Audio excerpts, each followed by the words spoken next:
the question is, what's the best way to find a job? And certainly it depends on your circumstances, how experienced you are, what kind of degrees or certifications or qualifications that you have. But generally speaking, I tell people all the time, the first thing to do if you're looking for work, challenged, troubled, what have you, is to take the opportunity to assess and reassess what it is you want to do. What have you been doing? Why are you doing it? We often don't ask ourselves these questions, and I think a lot of us kind of are floating around out there and we're operating under the presumption of someone else's opinion.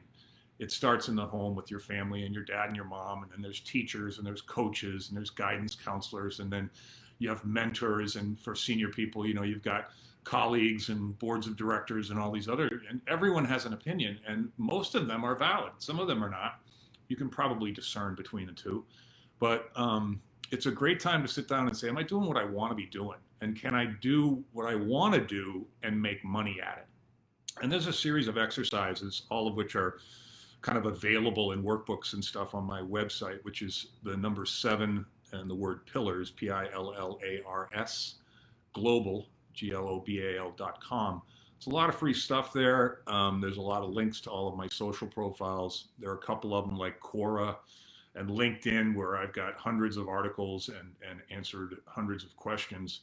So if you need more after this, you can certainly engage my services if you like, but that's not the point. The point is, if you are willing and have the time and the energy, you can go to my website, and between what's on my site and what you can get to from my site, those social profiles, there's an MBA in how to find work there. There's an MBA, there's a graduate degree just in what I've written. And so you don't need to hire me. You don't need to hire anybody. What happens when you hire somebody is they should be able to expedite the journey. They should be able to make the journey less frustrating and faster and more satisfying. And that the acceleration of that process is what you pay money for. But the process exists. It's written. It's in video and written content, and you can get connected to it. So go there and consume whatever you'd like. Everybody's circumstances are different. So that would, the best way to find a job is to really, really have a clear understanding of what it is you want to do, what it is you can do. And then the second big step in that is most people get a resume together. They don't feel comfortable with the resume because we're not professional resume writers. Well, I might be, but most of you probably aren't. And they take that resume and they go into the internet online ether, as I say. It's the portals where job descriptions exist and companies are advertising for specific types of people. And I'm not suggesting that's a bad way, but it's the most frustrating, least productive way. And the worst part about it is when you send a bunch of resumes out into the ether, it gives you a sense of accomplishment when there may not be any. And so it's kind of dangerous. And I'm sure a lot of you have probably expressed frustration in looking for work. Most of the people that come to me for my help are frustrated, or they're not coming to me yet until they get frustrated.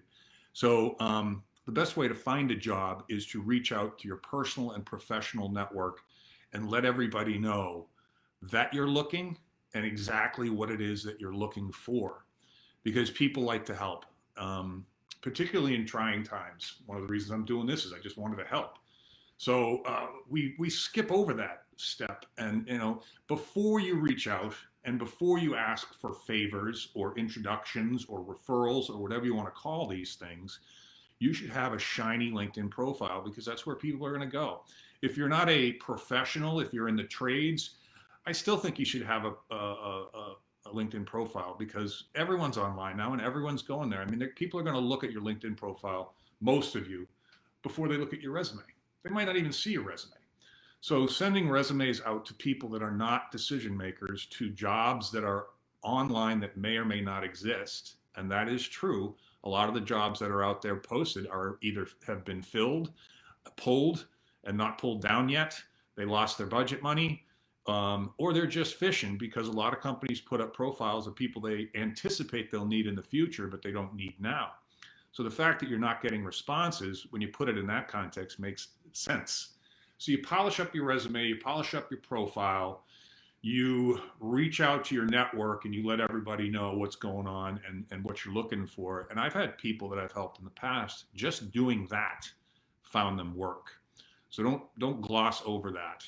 And then once you figure out that, with all due respect to human resources people, valid function, they do a lot of different things, but hiring critically skilled people is additional work that they shouldn't have to do. They don't like doing it, and most of the time, and not many of them do it well. So the person that makes the decision, the person to whom you would report, you need to figure out a way to get in touch with that person.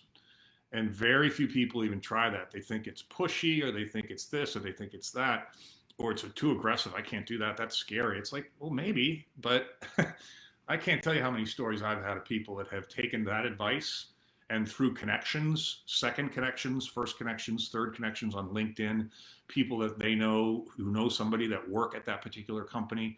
If you do your diligence online with all the tools that are out there right now, you ought to be able to get at least identify who the person is that you should be speaking to.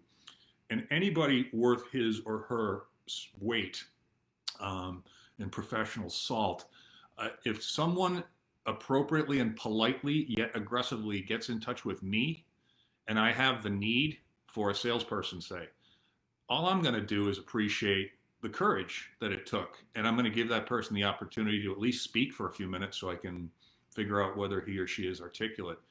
It's the opposite of what you would think it would be. And frankly, if you're articulate and polite and you ask someone for help, and they get snooty or snitty, or they don't want to help you, well, you validated that that's not somebody that you should be working for anyway. And you did it pretty quickly, so you save yourself some time. So that's a topic I could talk about forever, but it really is about reframing your mindset, how to find a new job, giving yourself permission to seek work that you love, to work with people that you like, to be reasonable in terms of commute and conditions and culture and benefits and all those things. You have permission to get those things, to look for those things, to ask for those things. And then don't take the passive route of sending out resumes to 200 online portal job descriptions. I mean, you can do it. It's not going to harm you. Most of the people that I've talked to that have done it, though, it kind of does harm them because it gives them false hope, and then it becomes extremely frustrating, which creates anxiety. So those switches, just look at it a little bit differently, and I think you'll find that very, very helpful.